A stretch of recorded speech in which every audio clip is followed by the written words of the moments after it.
तो आइए सुनते हैं लेखक साहित्यकार कमलेश्वर की कहानी जिसका नाम है एक अश्लील कहानी।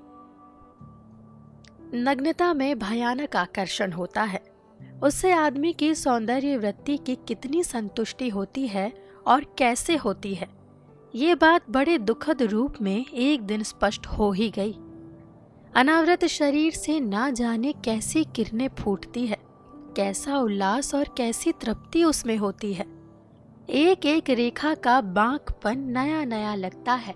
खुला हुआ तन दूर ही सही, पर उसके रोम रोम में बसी हजारों लाखों आंखें बरबस अपनी ओर खींचती है। दिन भर के थके हारे कदम और रात भर अपनी विवशताओं के विचारों से टूटा हुआ मन एक ही जगह केंद्रित हो जाता है। सब मजबूरियों के ख्याल उस क्षण न जाने कहाँ दुबक जाते हैं। वैसा सम्मोहन, वैसी मुग्धता और प्यास कभी महसूस नहीं की। रूप की अनुभूति इस तरह घेर लेती है कि ना आंखें मूंदते बनता है और ना खोलते ही। मैंने उसे ऐसी ही विमुग्ध स्थिति में अनवरत खड़े देखा है। जब वो उस प्यास में जलता होता तब ना उसके चेहरे पर तमतमाहट होती और ना पशुता। बस वो देखता खड़ा रहता।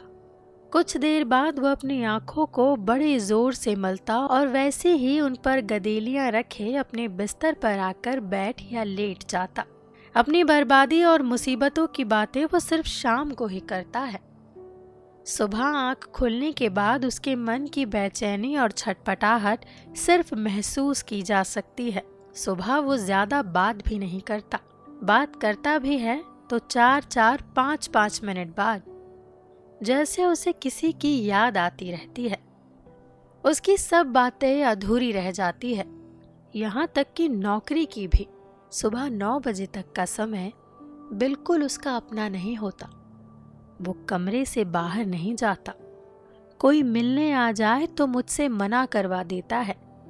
एक आध बार मैंने भी कहा, क्यों चंद्रनाथ, मान लो वो तुम्हारी नौकरी के लिए कोई संदेश लेकर आया हो तब? मैं 10 बजे उससे जाकर खुद मिल लूंगा, चंद्रनाथ सहज ही कह देता। इतनी देर में क्या बन बिगड़ जाता है? लेकिन तुम्हें, मैं कुछ भी आगे बोलने को होता तो वो संकोच में पड़ जाता और बड़ी बोदी दलील पेश करता। कुछ थोड़ा सा वक्त मेरा अपना भी होना चाहिए। दिन दिन भर खाक छानता हूँ, रात रात भर दौड़ता रह जाता हूँ। कुछ देर अकेले बैठने को मन करता है। तुम तो जानते ही हो कि इस वक्त मैं कहते कहते उसे अपनी बात झूठी लगने लगती। पर जिस बात के लिए आदमी मन से बेबस होता है, उसके लिए वो बेशर्मी भी लाद लेता है।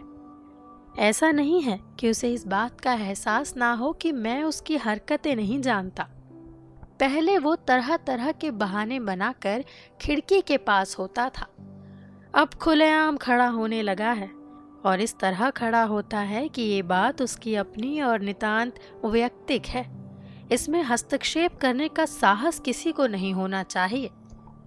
औरतों और अफसरों के संबंध में चंद्रभान के एक से विचार थे, पर जब वो कुंती को देखता, हाँ, सामने वाले मकान में रहने वाली उस सुंदर सी औरत का नाम कुंती ही है, लेकिन आपको उसके नाम से क्या मतलब? आप सिर्फ इतना जान लीजिए कि कुंती की उम्र लगभग 30 वर्ष है। रंग गोरा ही नहीं, उसके गोरेपन में रेशम सी आभा है। आंखों की पुतलियां बेहद काली और बालों के सिरे भूरे हैं। उसके घर का जितना हिस्सा इस 2 मंजिले पर बने कमरे से दिखाई पड़ता है। उसकी सजावट में बड़ी सुरुचि है। घर देखकर उसके जीवन के सुख से सहज ही किसी को ईर्ष्या हो सकती है। नीले पर्दों के पीछे सजे वो कमरे बड़े रहस्यमय लगते हैं। रात को जब उनमें रोशनी होती है और कुंती अपनी साड़ी का पल्ला कमर से लपेटे कभी उन पर्दों के पीछे से गुजरती है, तो उसकी समतल चाल से फर्श पर कालीन बिछे होने का बोध होता है। वो कभी संतृप्त या व्याकुल नहीं दिखाई दी। उसने कभी नजर उठाकर इधर उधर वहशी निगाहों से किसी को देखा हो, ऐसा भी नहीं हुआ। उसके मन में कभी बादल घुमड़े हो और बरसने से पहले की उदासी ही छाई हो, ये भी नहीं दिखाई दिया। इस खिड़की से उसके घर का नक्शा ऐसा दिखाई देता है जैसे किसी सुरंग में बसे मकान के कटे हुए हिस्से दिखाई दे रहे हो। यहाँ से इन ऊपर वाले कमरों के अलावा नीचे गुस्लखाना, आंगन का थोड़ा सा भाग, 3/4 बरामदा और बरामदे के भीतर वाले कमरे का वो हिस्सा दिखाई पड़ता है जिसमें श्रृंगार मेज रखी है। सुबह वो यहीं दिखाई पड़ती है, लगभग 1-1.5 घंटे के लिए। उसके बाद वो भीतर वाले उन रहस्यमय कमरों में खो जाती है।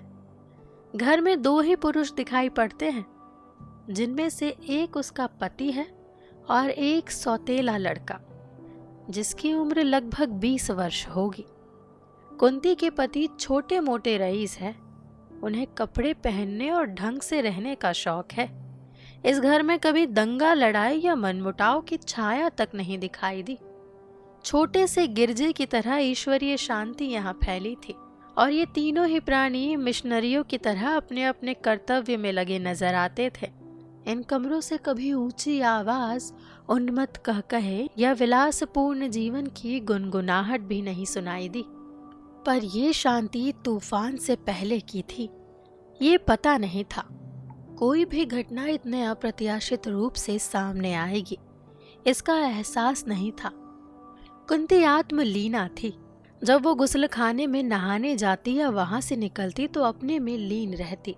उसे इस बात का ज्ञान तक न होता कि कई खिड़कियों की आंखें उसे घूरती है या किसी दूसरे मकान की छत पर भी कोई हो सकता है। पता नहीं किस दिन चंद्रनाथ ने उसे ऐसी स्थिति में देख लिया कि तब से उसका कार्यक्रम ही बदल गया। पहले वो सुबह 7 बजे ही एक प्याला चाय खुद पीकर और मुझे पिलाकर काम की तलाश में निकल जाता था और शाम गए लौटता था।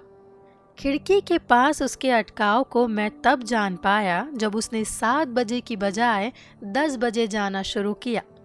और एक दिन जब वो मित्र मंडली में खुलकर बोला। ये अभी 3-4 महीने पहले की ही बात है। हम 3-4 दोस्त यूं ही सड़क पर चहलकदमी कर रहे थे। शाम का समय था। सिविल लाइंस की सड़कों पर निद्वंद आदमी औरतों का सैलाब उमड़ आया था। वैसे उस समय बात इराक की क्रांति पर चल रही थी और किशन कर्नल नासिर के संबंध में ऐसी ऐसी बातें कर रहा था जैसे इराक में राज्य क्रांति की योजना कर्नल नासिर ने उसके साथ बैठकर बनाई हो। इतने में एक सजी बजी महिला पास से गुजरी और चंद्रनाथ ने शैतानी से लंबी आह भरी। वर्मा ने बड़ी हिराकत से चंद्रनाथ की इस हरकत को नामंजूर किया। ये बदतमीजी है, इसलिए मैं ऐसे लोगों के साथ रहना पसंद नहीं करता। चंद्रनाथ एकाएक तिलमिला उठा। मतलब क्या है आपका? मैं अगर शरीफजादा नहीं हूं तो ये भी शरीफजादियां नहीं है, समझे आप? ये लोग यही चाहती हैं कि कोई इन्हें देखे और फब्तियां कसे। इससे इनका अहम संतुष्ट होता है और इन्हें अपनी खूबसूरती पर गर्व होता है। ये बकवास है, वर्मा ने अपनी पेटी ऊपर सरकाते हुए कहा। सुंदर बनने और सुंदर दिखने की इच्छा किसमें नहीं होती।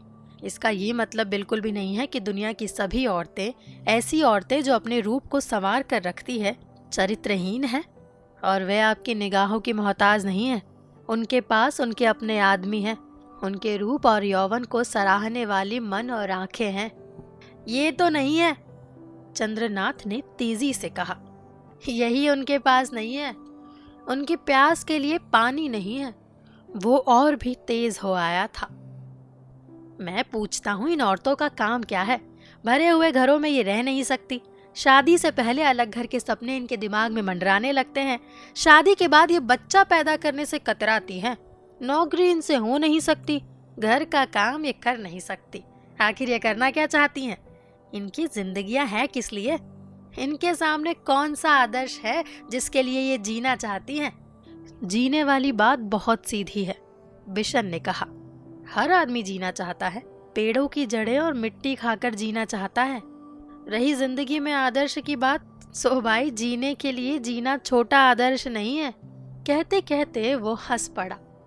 वर्मा भीतर भीतर छटपटा रहा था। बिशन की हंसी ने उसका पारा और भी चढ़ा दिया।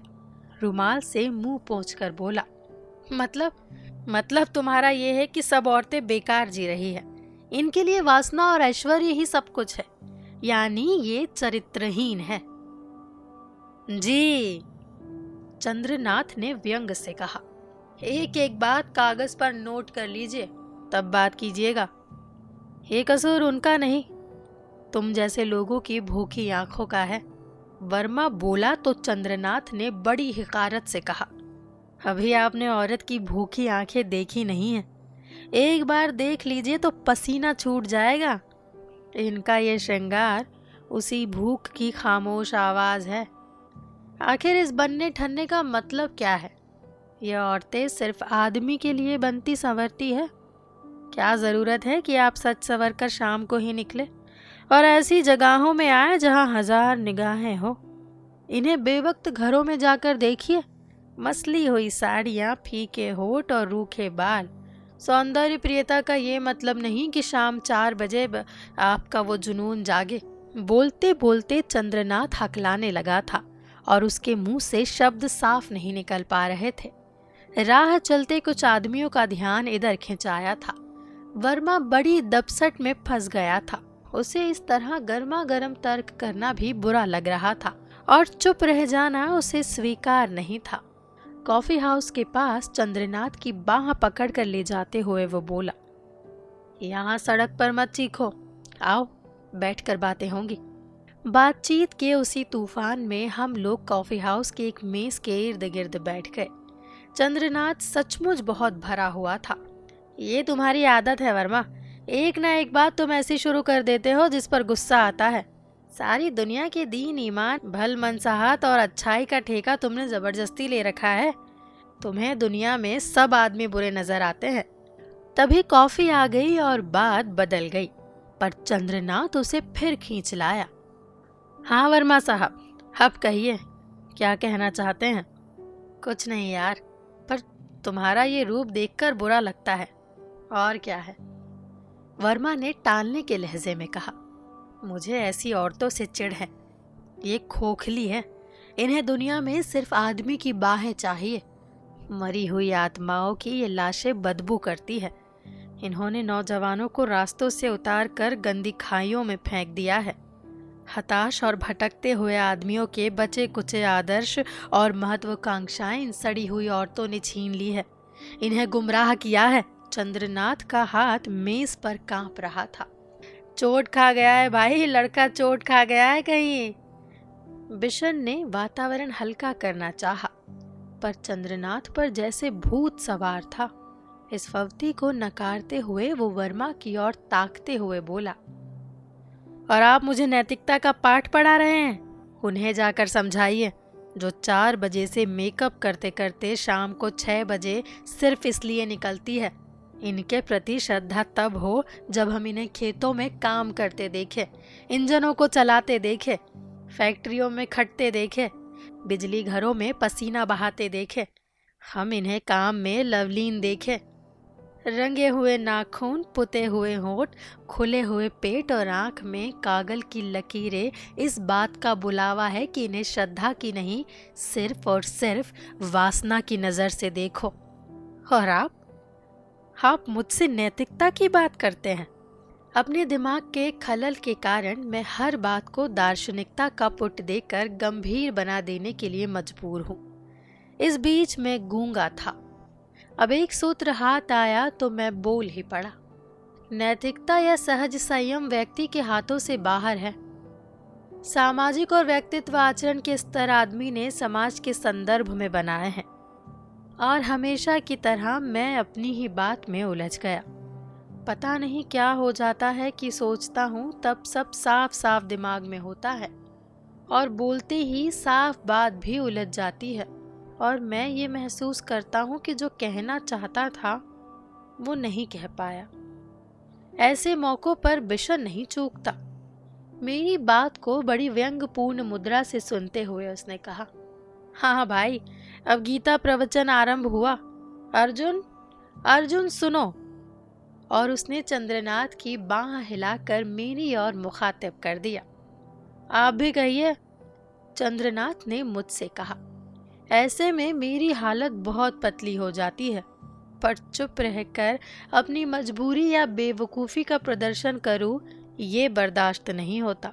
अपने को बहुत संभालते हुए मैंने कहा, मेरा मतलब ये है कि। बिशन ने बात काटी, पहले मतलब समझा दीजिए, बाद में सुनाइएगा। बोलो बोलो। चंद्रनाथ बात करने के मूड में था। बड़े साहस से फिर मैंने कहा, मेरा मतलब है कि सभी नैतिकताओं का जन्म समाज में हुआ है। नैतिकता की भावना ही समाज ने दी है। आदमी अकेले में घोर अनैतिक है। बात तो मैंने कह दी, पर मैं इसे किस जगह फिट करना चाहता था या कौन सा निष्कर्ष निकालना चाहता था, ये मेरी समझ से बाहर हो गया था। आप कहना क्या चाहते हैं? किशन ने प्याला सरका कर मुझसे लोहा लेने के अंदाज में कहा। ये तो कुछ इस तरह की बात हुई कि चार दोस्त साहित्य या कला के बारे में बात कर रहे हो और आप उसे गंभीरता से कहें, मुझे आलू की सब्जी पसंद है। नैतिकता के ऊपर आखिर आप क्या प्रवचन देना चाहते हैं? साफ साफ कहिए, उसका सिरा किसी तरफ जोड़िए। ये बेसिर पैर की क्या बात हुई? अच्छा, पर्स निकालिए और आज का बिल पे कीजिए। मैं चुप बैठा रहा। वर्मा ने फिर बात शुरू कर दी। ये कह रहे थे कि जहाँ चार आदमी होते हैं वहाँ सब पर लगाम लगी रहती है, पर अकेले में हर आदमी लगाम छुड़ाकर भाग खड़ा होता है। क्यों, है ना? वर्मा ने मेरी ओर ताका। ये निष्कर्षवादी आदमी है। बिशन बोला, आप कह डालिए जो कहना है। वर्मा साहब ने मेरी बात कह दी। मैंने कहा तो चंद्रनाथ ने पानी का घूंट लेते हुए मुंह बिगाड़ बोला, नैतिकता आदमी की अपनी चीज है, उसका समाज से कोई संबंध नहीं। आदमी नैतिक या अनैतिक होता है, पतित या महान होता है, समाज नहीं। लेकिन जीवन के सब अच्छे मूल्य जिनमें नैतिकता एक है, समाज में जन्म लेते हैं। मैं अपनी बात साफ करना चाहता था। समूह के बोध के साथ ही अच्छी जिंदगी के लिए नियम बनाए गए। उन नियमों का उपयोग भी समूह में ही है। अकेले आदमी के लिए वे व्यर्थ है, जरूरत ही नहीं उनकी। मेरा मतलब। मैं फिर उलझ गया था। इसी को हरा लो भाई। बिशन ने मेरी ओर इशारा किया। हारेगा तो पे करेगा। शायद मेरी रूखी बात से सबका मन उचट चुका था। चंद्रनाथ शांत हो चुका था और वर्मा संतुष्ट तो नहीं था, पर चुप जरूर था। बिशन को बराबर मजाक सूझ रहा था। मेज पर बड़ी उदास खामोशी सी छा गई थी। सभी को ऐसा लग रहा था कि ये बेकार की बहस और व्यर्थ की बातें क्या कर पाएंगी। चारों जने एक दूसरे से नहीं, अपने से असंतुष्ट नजर आ रहे थे। हमारी मंडली में अक्सर ऐसा होता था। चंद्रनाथ ऐसी बहसों के बाद बहुत घुटा घुटा महसूस करता था। उस दिन वो पूरे रास्ते गुमसुम सा घर तक आया।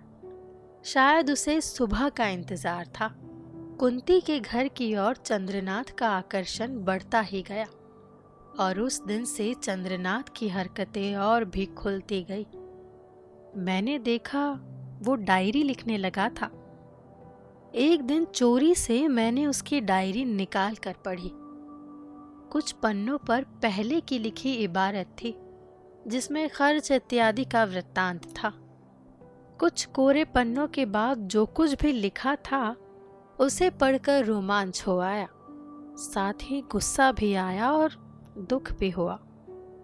20-25 पृष्ठ निहायत गंदे वर्णनों से भरे थे, जिनमें कुंती के अंग प्रत्यंग का विषाद खाका खींचा गया था। कहीं मन को अकुलाहट थी तो कहीं खींच, लेकिन उसमें सब साफ साफ और खुलकर लिखा गया था। जो उपमाएं और प्रतीक उसने इस्तेमाल किए थे वे किसी भी तरह रीति ग्रंथों की परंपरा से हेंटे नहीं थे। चंद्रनाथ के मन का उबाल और उसकी पाशविकी इच्छाओं के वे उद्वार सचमुच भयंकर थे। उस दिन से मुझे थोड़ा खौफ भी लगने लगा था।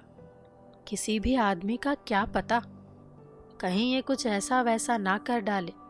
इस शरीफ मोहल्ले में रहने लायक नहीं रह जाऊंगा। और तब से वो निर्द्वंद भाव से कुंती के घर की ओर ताका करता है, जिसके पत्थर के खम्भों की नक्काशी और तराशा और रंग बिरंगे टाइल्स की डिजाइनें और बरामदे की कॉर्निस पर बने बेलबूटों से सामांती घराने का एहसास होता था। कुंती का पति अधिकतर घर से बाहर रहता था। फनले की महीन धोती, काला चमचमाता हुआ पतली टो का पंप जूता और चुन्नट पड़ा हुआ कुर्ता पहनकर वो निकल जाता था। वो शायद अपने किसी दोस्त के घर ही सारा समय गुजारता था।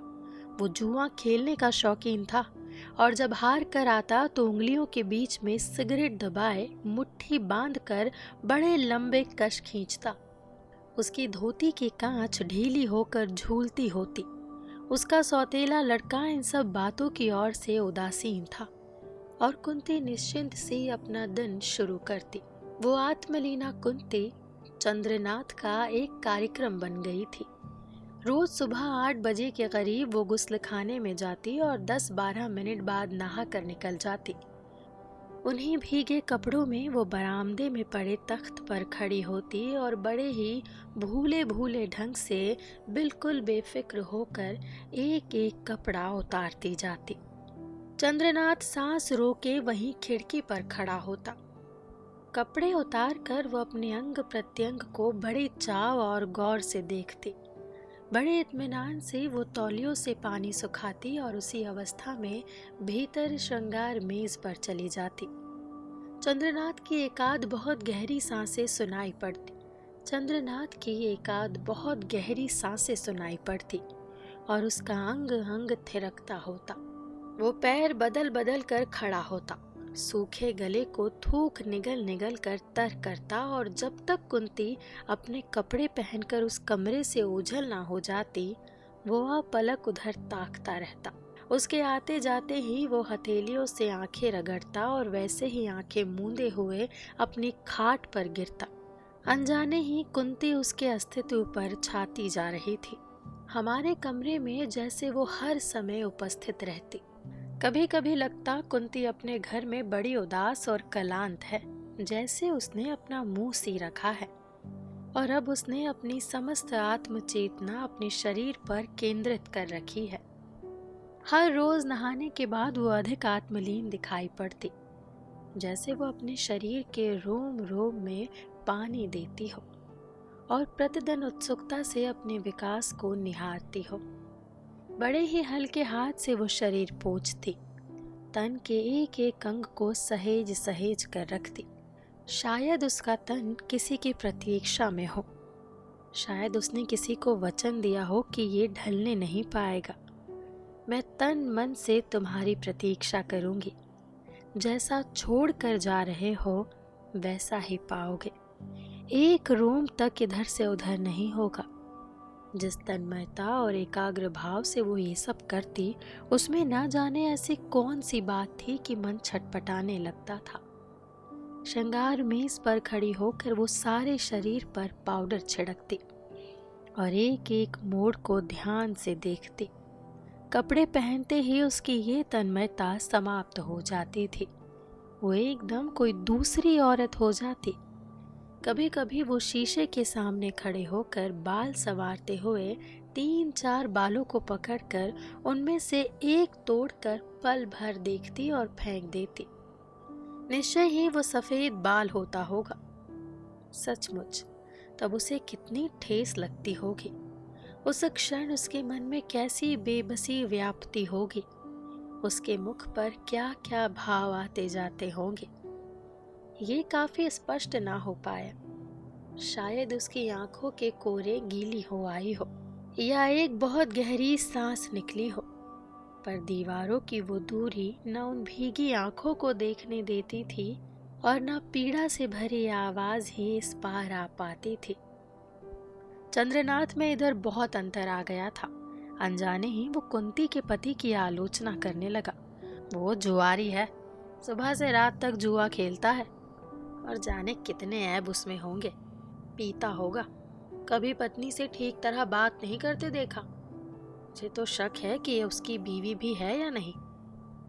तुम्हें इससे क्या लेना देना? मैंने कहा तो चंद्रनाथ के चेहरे पर वहशी चमक बिखर गई। अपने हाथ से माथे के बाल झटके से हटाते हुए बोला, मैं इस औरत को लेकर भाग जाऊंगा। मैं स्तब्ध रह गया। एक क्षण बाद मैंने स्थिति को भांपने के लिए पूछा, कभी मिलना जुलना हुआ कि बस यूं ही? मिलने जुलने की कौन सी जरूरत है, कहते हुए वो उठकर टहलने लगा। उसने कभी मेरी तरफ देखा भी नहीं, ना देखे, पर मैं एक दिन इसे डाकुओं की तरह घर से उठा ले जाऊंगा। किसी औरत को ये हक नहीं कि वो अपनी जिंदगी यूं ही खराब कर दे। जो उसे पाना चाहिए उसे नकार दे। इससे तुम्हें क्या? वो क्या पाती है क्या नहीं, ये तुम्हारा मसला नहीं है। हर आदमी अपने बारे में सोचने के लिए स्वतंत्र है। ये सब बेकार की बातें हैं। मुझे तुम लोग सीख मत दिया करो। वो मुझे नहीं चाहेगी ना सही, वो मेरी नहीं होगी ना सही, पर जो मुझे चाहिए वो मैं लेकर रहूंगा। पुलिस में दे देगी बस। वो अपने से कह रहा था और उसके हाव भाव और चेष्टाओं में भीषण और असुंदर संकेत उभरते जा रहे थे। उससे ज्यादा बात करने का मतलब होता शालीनता की सीमा से बाहर चला जाना। अभी वो बहुत लगाम लगाकर बात कर रहा था। किसी क्षण उसके भीतर की दबी हुई गंदगी फूट पड़ेगी, ये कहना कठिन था। फिर भी उसने बुदबुदाने के अंदाज में कुछ बहुत ही अशोभन और कुत्सित बातें कह डाली, जो उसकी जुबान से नहीं निकल पाई। वे हाथों के इशारों से प्रकट हो गई। दोनों मुट्ठियां बांधे और दांत भींचे हुए वो कठोर कदमों से कमरे में पागल जानवर की तरह चक्कर काटने लगा। उसकी समस्त इंद्रियां केवल एक ही बिंदु पर केंद्रित थी, कुंती, हार्ड मांस की कुंती। उसकी कनपटियां रह रह कर तमक रही थी और बालों के नीचे माथे पर पसीने का गीलापन चमक रहा था। चक्कर काटते हुए जब उसकी परछाई दीवार पर पड़ती तो उसके व्यक्तित्व की भयानकता और भी बढ़ जाती। उस रात वो बहुत परेशान रहा। खाट पर पड़े पड़े उसकी नसें फटती रही और वो करवटें बदलते रहा। सुबह उसका चेहरा फूला फूला और मुख पर बेहद सूखापन था। आंखों के नीचे काले घेरे दिखाई दे रहे थे। नाखूनों की किनारियों पर सफेदी की लकीरें थी। लगता था कि वो किसी लंबे सफर से लौटा है। मुंह धोने के बाद उसके चेहरे की खुश्की और बढ़ गई थी। बार बार वो जीभ फेर कर अपने सूखे हुए होठों को तर कर रहा था। सिर्फ पैंट पर पेटी बांधकर वो 7:30 बजे से खिड़की पर खड़ा था। हाथ में पेंसिल थी जिसे वो ब्लेड से लगातार काटता जा रहा था। घोर अकुलाहट से भरा वो दिन तो घटनाहीन बीत गया, पर उसके बाद वो और भी परेशान नजर आने लगा। उसके शरीर की स्फूर्ति और आंखों की बुद्धिमत्तापूर्ण चमक लुप्त हो गई थी। उन आंखों में जैसे पशुता भरी मूर्ता और जंगलीपन समा गया था। उसका सुंदर चेहरा बिगड़ गया था। रात को वो गहरी नींद सोने का आदी था। वो नींद कहीं दूर उड़ गई थी। एकाएक चौंक कर वो जाग जाता और काफी देर तक कमरे में चक्कर काटता रहता।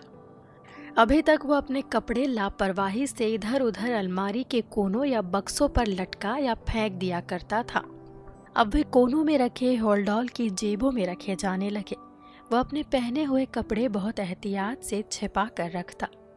रात में अचानक कभी उठता तो चोरों की तरह मुझ पर निगाह डालता। बड़े साध साध कर कदम रख कर अपने बक्स के पास पहुंचता। आहिस्ता से उसे खोलता और पैजामा बदल कर फिर लेट जाता। पंजों के बल चलकर वो पहना हुआ पैजामा कहीं इधर उधर संभाल कर रख दिया करता था। अपने कपड़े भी उसने मेरे धोबी को देना बंद कर दिए थे। एक अखबार में सारे कपड़े लपेट कर वो हर हफ्ते नई वॉशिंग कंपनी में दे आता। उसकी बातों में वो तेजी और चाल की अलहड़ स्वाधीनता खो गई थी।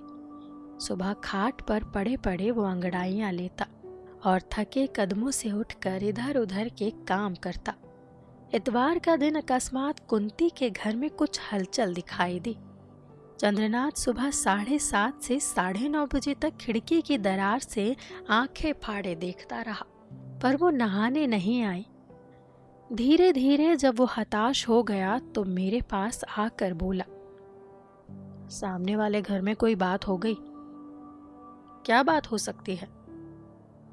क्यों, वो नहीं आई आज? मैंने पूछा तो उत्तर में चंद्रनाथ ने सिर हिलाकर ना कर दिया। आज उसका आदमी घर पर है शायद। मैंने बात कुरेदनी चाही। अपनी खिड़की के पल्ले खोलते हुए चंद्रनाथ बोला, शायद है। देखो, आज ऊपर वाले कमरे भी बंद पड़े हैं, खिड़कियां तक नहीं खुली। कोई बात जरूर है, वरना ऐसा कभी नहीं हुआ। हो सकता है वो बीमार हो।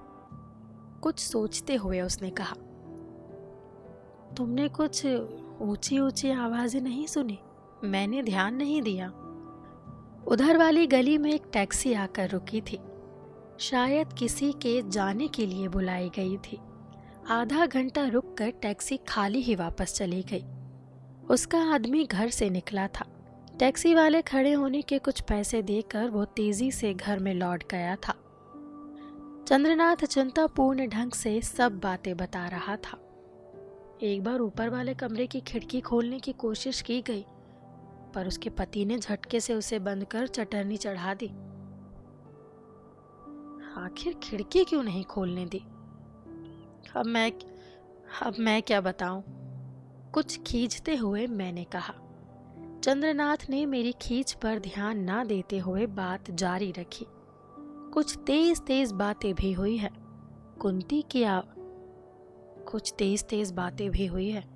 कुंती की आवाज मैंने सुनी, पर वो क्या कह रही थी समझ नहीं पाया।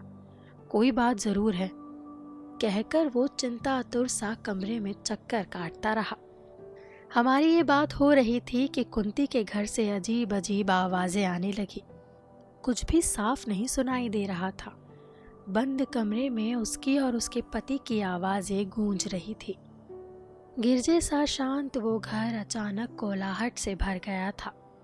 शायद कुंती ने खिड़कियां खोलने की कोशिश की थी, तभी उसके पति की आवाज सुनाई पड़ी। मोहल्ले वालों को सुनाना चाहती थी। समझती है मेरी इज्जत खराब कर देगी, हट हट यहाँ से। और खिड़की के बंद होते ही वो आवाजें फिर घुट गई थी, जैसे किसी ने तेज बजते रेडियो का स्विच ऑफ कर दिया हो। फिर कुंती की एक भयंकर चीख सुनाई दी। अब उसकी काफी ऊंची आवाज बाहर तक आ रही थी। मैं नहीं रहूंगी, अभी तेरी पोल खोलूंगी, तेरी एक एक बात दुनिया को सुनाऊंगी। उसकी आवाज भर्रा कर रुक गई थी। तुझे रोकता कौन है? तू जा, चली जा जहां जाना हो, पर शरीफ की बीवी है, शराफत से जा। अब शराफत का कौन सा सवाल रह गया है? मैं नहीं समझती थी कि तू इतना जलील है और तू औरत पर हाथ उठा सकता है। वो चीख रही थी। चंद्रनाथ के नथुने फूल आए थे। वो अपनी जगह खड़ा खड़ा कसमसा रहा था। उसके चेहरे पर खून छलछला आया था। उस शरीर के साथ ऐसी बेरहमी, उस संगमरमर के शरीर से भी कोई इस जंगलीपन से पेश आ सकता है? ना जाने कहां कहां पर मारा होगा उसने। जिन तन से किरणें फूटती है और जो बदन अपनी ओर चुंबक की तरह खींचता है, जिसके पोर पोर को धीरे धीरे छूने के लिए मन ललकता है, जिसे बाहों में घेर कर बेसुध हो जाने को मन करता है, वो केले सा शरीर, उस पर इतना अत्याचार, ऐसी अमानुषिकता।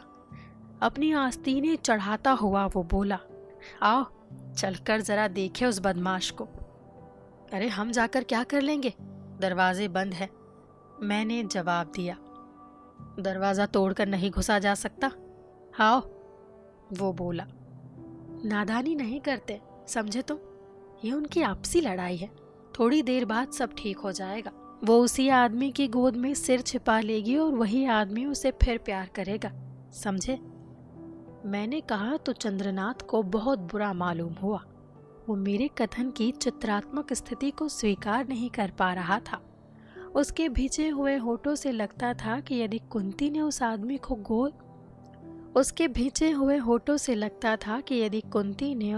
की गोद में सिर छुपा लिया और उसने कुंती को फिर प्यार किया तो अब चंद्रनाथ नहीं करने देगा। वो कुंती को उसकी गोद से निकाल कर फेंक देगा। वो उस पर अब किसी का अधिकार सहन नहीं कर पाएगा। उस शरीर पर किसी का कैसा भी स्पर्श बर्दाश्त नहीं कर सकेगा। एक क्षण कुछ सोचने के बाद वो धीरे से मुस्कुराता हुआ बोला, होने दो लड़ाई, खूब होने दो। यहाँ तक हो कि वो उसे घर से निकाल दे। फिर वो जहाँ भी जाएगी मैं साथ जाऊंगा और उसे लेकर कहीं बहुत दूर चला जाऊंगा। वो किसी पागलपन की सनक में अपना सूटकेस संभालने लगा। मुझे तैयार रहना चाहिए। ये बच्चों की तरह क्या हरकतें करते हो? जानते नहीं हो ये ऊंचे घराने के बिगड़े हुए आदमी का घर है। मैं उसे समझाना चाहता था, अगर ये लड़कर अलग भी होंगे तो बड़े कायदे से। पति घर में बैठा बैठा देखता रहेगा और कुंती अपना सामान तैयार करेगी, अपनी मांग में चलते समय सिंदूर भरेगी, श्रृंगार करेगी। उसका पति उसे रुपए देगा। हो सकता है वो गुस्से में रुपए ना ले। फिर टैक्सी आएगी और एक नौकर साथ जाकर उसे घर तक छोड़ आएगा और इसके बाद वे बगैर एक दूसरे के लिए रोए हुए एकदम अलग अलग हो जाएंगे। ना वो आएगी और ना ये बुलाएगा। उसकी ओर देखकर मैंने बात पूरी की। पहले जो टैक्सी आई थी वो इसलिए आई होगी। मैं कह ही रहा था कि कुंती का पति नीचे बरामदे में दिखाई दिया। उसके कपड़े मलगूजे और अस्त व्यस्त थे। तेजी से वो इधर वाले दरवाजे पर आया और खोलकर बाहर गली में निकल गया। चलने से पहले उसने दरवाजे पर ताला लगाया और गुस्से में गली पार करके सड़क की ओर मुड़ गया। वैसे वो कभी भी इस पीछे वाले दरवाजे से नहीं जाना चाहता था, पर वो मुंह बचाकर निकल जाना चाहता था। 10 मिनट बाद ही टैक्सी फिर आई। गली के नुक्कड़ पर उसे रोककर वो धड़धड़ाता हुआ आया और ताला खोलकर भीतर चला गया। भीतर पहुंचते ही उसने कमरे का दरवाजा खोलकर सामान आंगन में फेंकना शुरू कर दिया। वो बेहद गुस्से में था। दौड़ा दौड़ा ऊपर गया। एक क्षण बाद कुंती को बाह से घसीटता हुआ लाया और चीखा, जो भी तेरा सामान हो उठा ले और मुंह काला कर। कुंती बाल बिखरे हुए गुस्से से भरी चुपचाप देखती रही। चंद्रनाथ कब उतरकर नीचे गली में चला गया ये मैं नहीं जान पाया। वो गली में तेज कदमों से चक्कर काट रहा था। हर क्षण ऐसा लगता था कि वो अभी तूफान की तरह कुंती के घर में घुस जाएगा। फिर क्या करेगा, किस तरह पेश आएगा, ये सोचकर मेरे रोंगटे खड़े हो गए। तभी कुंती चीखी, ये घर मेरा है, इसकी ईंट ईंट मेरी है। तू चला जा यहाँ से और फिर कभी इधर कदम रखने की जरूरत नहीं है। दांत पीस कर उसका पति पास पड़ी एक लकड़ी से उस पर वार करते हुए चीखा, बड़ी आई है मकान वाली, निकल जा यहाँ से। एक तिनका तेरा नहीं है। मैं इसे बेचूंगा, रहन रखूंगा, इसे खंडहर कर दूंगा। तुझसे मतलब, चली जा यहाँ से। और फिर जो दृश्य सामने आया वो भीषण था। पागलों की तरह रोती हुई कुंती चीखी, मेरा कुछ नहीं है, तिनका भी नहीं। वो आदमी उसे मारता हुआ चीख रहा था। बड़ी ही कतार आवाज में कुंती रो पड़ी, मुझे तेरा कुछ भी नहीं चाहिए, सब बिगाड़ दे, सब छोड़ जाऊंगी। छोड़ जा, सब उतार कर रख दे, एक एक चीज उतार देना, याद रखना। और कुंती ने एक एक जेवर उतार कर आंगन में फेंक दिया। चलने के लिए जो चप्पल पैर में डाली थी वो भी झटक कर एक और फेंक दी। वो खड़ा हुआ होठ चबाता हुआ सब देख रहा था और कुंती शरीर की एक एक चीज उतार कर फेंकती जा रही थी। कांच की चूड़ियां टुकड़े टुकड़े होकर आंगन में बिखर गई। वो सचमुच पागलपन की सीमा तक पहुंच गया था। बस एक ही बात उसके मुंह से निकलती थी, सब उतार दे। और उत्तर में अपने बदन की एक एक चीज फेंकते हुए कुंती चीख रही थी। ले, ये भी ले, तेरी एक भी चीज जो इस बदन पर रहने दूं तो। इतनी चीख पुकार और भयंकर वातावरण के बीच बड़ी ही मनहूस खामोशी छाई सी लगती थी।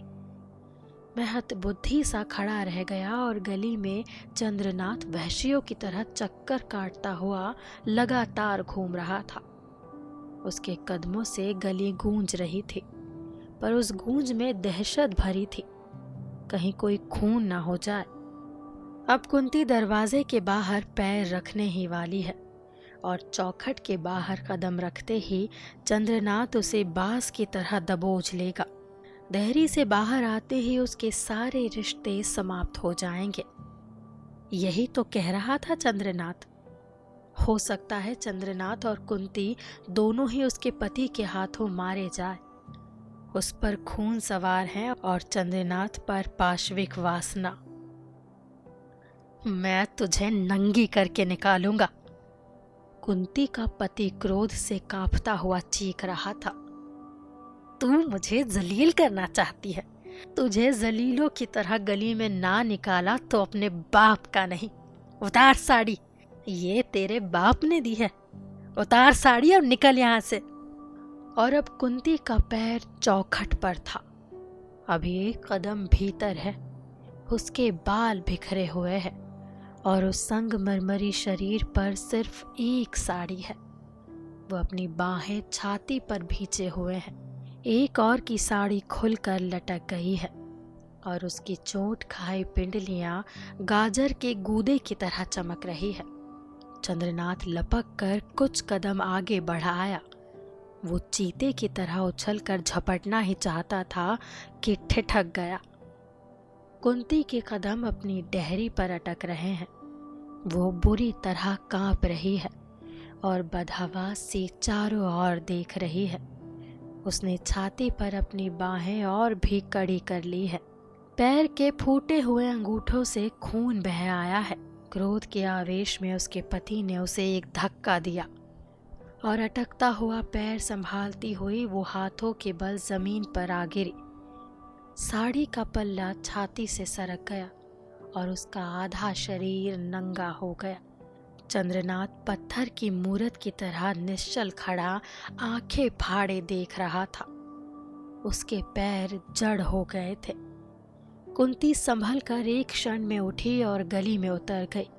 लपक कर उसने पति से घसीटती हुई साड़ी का पल्ला पैर से दबा लिया और चिल्लाया, इसे भी उतार कर जा। कुंती ने आग उगलती आंखों से उसे ताका। उतार दूं? उतार दे, चली जा। दोनों पसीने से लथपथ आग में चलते हुए कांप रहे थे। चंद्रनाथ को काठ मार गया था और एक क्षण बाद ही कुंती ने कमर से साड़ी खोलकर वहीं छोड़ दी और एक भयानक चीख मारकर वहीं घुटनों में अपना मुंह और छाती दबाकर निस्तब्ध हो गई। उसके बाल आगे पीछे बिखर गए थे। संगमरमर सा वो शरीर एकदम अनावृत था। सिर्फ कुंती की भयंकर पुकारे और दिल को चीरता हुआ रोना सुनाई पड़ रहा था।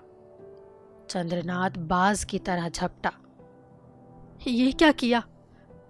और उसने अपनी कमीज उतार कर उसके सिर और मुड़ी हुई टांगों पर रख दी। उसके हाथ बेतरह कांप रहे थे, जैसे कुंती के शरीर का स्पर्श होते ही झुलस जाएंगे। वो कमीज भी ठीक से उसके तन पर नहीं रख पा रहा था। ना जाने कैसी आंख की लपटें तन से फूट रही थी कि चंद्रनाथ चौंक चौंक कर अलग हो जाता। उस बदहवासी में मैंने पास पड़ी खाट की दरी खिड़की से नीचे फेंक दी।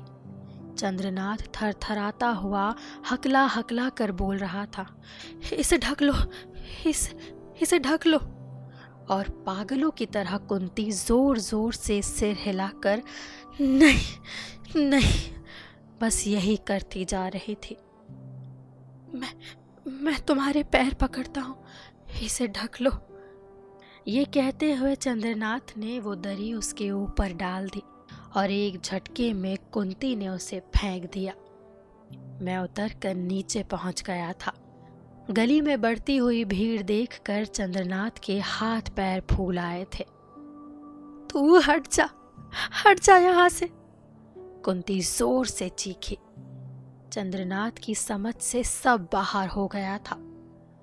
वो बुरी तरह छटपटाता हुआ बोला, माँ, तुझे अपने बेटे की कसम, ढक ले माँ। और कोई रिश्ता उसकी समझ में नहीं आया था। यही तो आखिरी रिश्ता रह जाता है जिससे गैर भी अपना हो जाता है। और उस दरी से ढककर उसने कुंती को गठरी की तरह उठाकर दरवाजे के भीतर लुढ़का दिया। बाहर से सांकल चढ़ाकर वो विक्षिप्त की तरह दौड़ा हुआ अपने कमरे में आया और खिड़की की चढ़कनी चढ़ाकर मुर्दे की तरह खाट पर पड़ा रहा। पड़ा पड़ा वो घंटों रोता रहा। बहुत मनाया पर वो चुप ना हुआ। उस दिन से बात बात पर उसकी आंखें भर आती है। उसकी आंखों में हर समय बादल मंडराते रहते हैं। ना मजाक सह पाता है ना हंसी। बात बात पर रो पड़ता है। मुझसे कहता है, कमरा बदलो, अब यहाँ अच्छा नहीं लगता।